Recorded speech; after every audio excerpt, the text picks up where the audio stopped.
tema que vamos a tratar hoy es el cálculo de sección de conductores.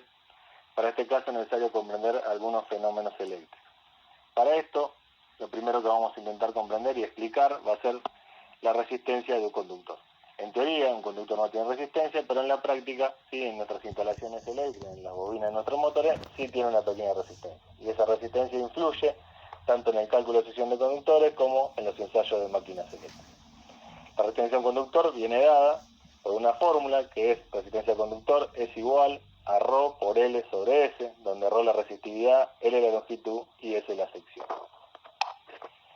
¿Qué pasa? De esa fórmula se desprende que hay diferentes factores que influyen en la resistencia de un conductor. El primer factor es el material. Para eso se toman de diferentes materiales, conductores de 1 metro de largo y de una sección de 1 milímetro cuadrado, y se le realiza un ensayo a una temperatura de 20 grados en el cual se toma el valor de resistencia. La lectura de ese instrumento nos está dando el valor de resistencia, y el valor de resistividad que va a tener ese conductor. Por eso yo puedo decir que la resistividad es la resistencia de un material de longitud y sección unida. Para dar ejemplo, los materiales más utilizados en la parte eléctrica son el cobre y el aluminio. El cobre tiene una resistividad de 0,01754 ohm milímetro cuadrado por metro y el aluminio una de 0,0261 ohm milímetro cuadrado por metro. Pasamos al siguiente factor. El siguiente factor es la longitud. Para eso lo que vamos a hacer un ejemplo de cada uno variando la longitud.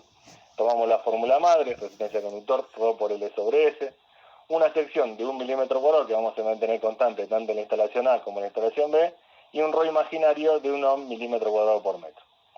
En el primer caso tengo una longitud de 10 metros. Reemplazo valores en la fórmula y me queda que un ρ, que es 1 ohm milímetro cuadrado por metro, por la longitud que es 10 metros, dividido la sección, que es 1 milímetro cuadrado, me da una resistencia de conductor de 10 ohms. En el caso B, lo que hago es aumentar 10 veces el largo de ese conductor, es decir, voy a tener 100 metros. Reemplazo valores y voy a ver que el resultado me da 100 ohms. Acá a simple vista podemos ver que a medida que aumenta la longitud, la resistencia del conductor también va a aumentar. Entonces puedo decir que la longitud de un conductor es directamente proporcional a la resistencia del mismo. Vamos a pasar a la otra. Bueno, el otro factor que influye, que es importante y es uno de los factores que más presta confusión, es la sección. En este caso vamos a hacer lo mismo que hicimos en el caso anterior, vamos a trabajar con ejemplo, manteniendo la longitud constante, un ρ imaginario de 1 milímetro cuadrado por metro, pero variando en este caso la sección. Y fíjense, en el caso A es el mismo caso que habíamos puesto en la vez anterior, sección 1 milímetro cuadrado, cuando aplico la fórmula me queda una resistencia de conductor de 10 ohms.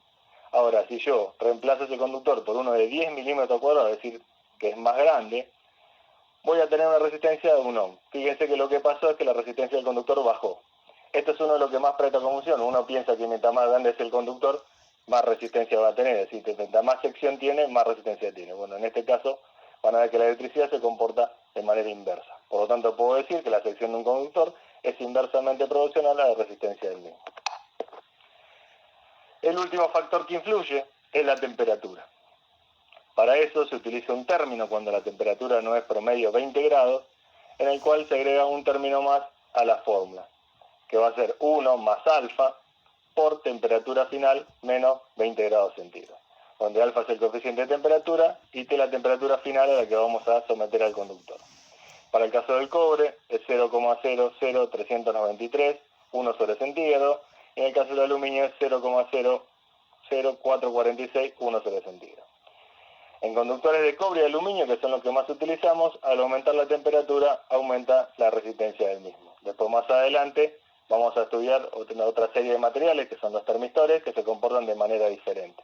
Pero los que utilizamos mayormente en la instalación nosotros se comportan de esta manera. Entonces es importante, si voy a trabajar con un conductor a 60 grados o 80 grados, realizar esta modificación. En conclusión, los factores que influyen en la resistencia de un conductor son el material, la longitud, la sección y la temperatura.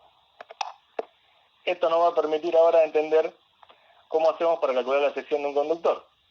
En este caso, si yo tengo un conductor y sé que este tiene una resistencia y por él hago circular una corriente, puedo aplicar la ley de Ohm. Y eso me va a provocar en el conductor una caída de tensión. Entonces yo tranquilamente puedo decir que aplicando la ley de Ohm digo que la resistencia del conductor es igual a la caída de tensión sobre la corriente que está circulando por ese conductor.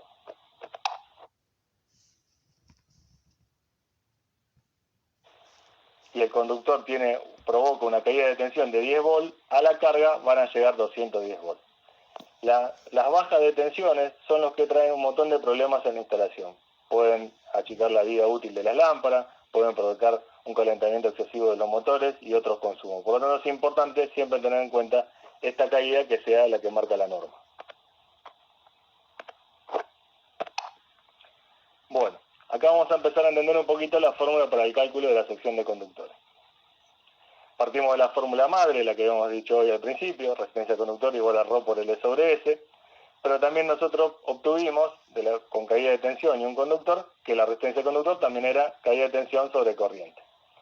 Por lo tanto, yo puedo decir que resistencia de conductor es igual a la caída de tensión sobre corriente y también es igual a ρ por L sobre S. Por lo tanto, si reemplazo resistencia de conductor por caída de tensión y corriente, me queda que caída de tensión sobre corriente es igual a ρ por L sobre S.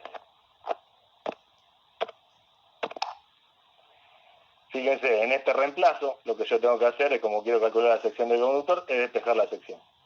Paso la sección multiplicando hacia el otro término, y luego lo que acompaña lo voy pasando, la corriente multiplicando y la caída de tensión dividiendo. Entonces me queda que la sección de un conductor va a ser igual a ρ por L por la corriente sobre la caída.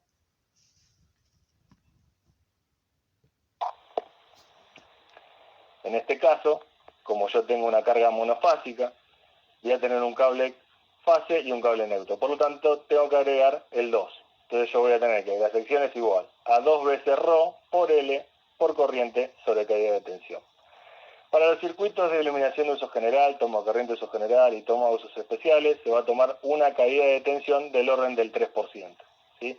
Siempre como máximo. Esa es la caída de tensión máxima que tendría que tener un conductor para no afectar los aparatos. En el caso de motores, 5% en régimen y 15% en el arranque, ya que como sabemos cuando el motor arranca toma entre 6 a 9 veces su corriente nominal de la línea, es decir, toma 9 veces más la corriente nominal de lo que consume. Por lo tanto, es importante tener en cuenta este tipo de cuestiones para el cálculo. Entonces la fórmula para el cálculo de sección de conductores en un circuito monofásico nos queda de esta manera.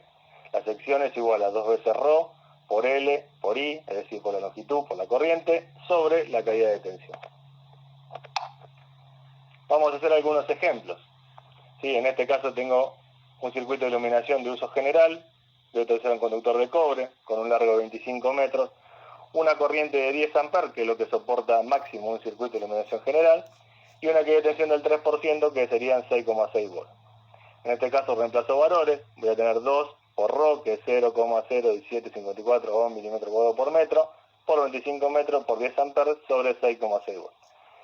Simplifico las unidades y me va a quedar una sección aproximada de 1,32 milímetros cuadrados. Como ese conductor no existe en el mercado, lo tengo que siempre hacia arriba ajustar a una sección nominal normada. En este caso lo ajusto a 1,5 milímetros cuadrados, que es la sección que recomienda la norma para un circuito de iluminación.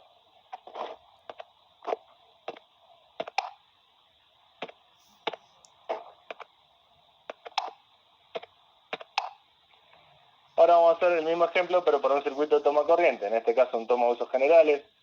El material de conductor va a ser cobre, el mismo largo, 25 metros, pero ya la corriente de un toma de usos generales, el circuito soporta hasta 16 amperes. Caída de tensión, lo mismo, 6,6 volts, es decir, 3%.